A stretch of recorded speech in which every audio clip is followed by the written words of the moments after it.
this is a type of question you're going to see on the test. I give you a quadratic inequality, and if you notice, it is in vertex form. This is the a value -1, x minus h plus k. There is no k. They tell you solve the above inequality. Think of the graph of this guy. In other words, instead of the 0, they have a y right there. So it looks way easier than the actual homework questions that you have.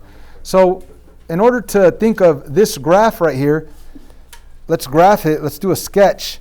Where's the vertex at?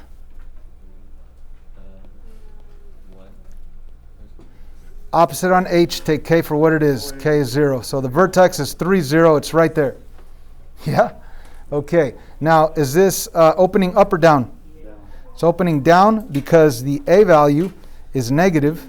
So it's opening down. Yeah, it has a pattern 1, 1, 2, 4, 3, 9. But we know it's just a sketch. But before actually drawing it, is it solid opening down or is it dotted opening down? Dotted. So yes, you could do the pattern 1, 1, 2, 4, 3, 9 if you want, but it's only a sketch. Now, do I shade above or below according to this? It's greater than, it's above. So go to the parabola shade above. Any part of the parabola shade above. So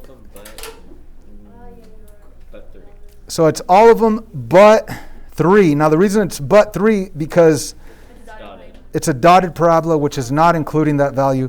So check out the multiple choice answers.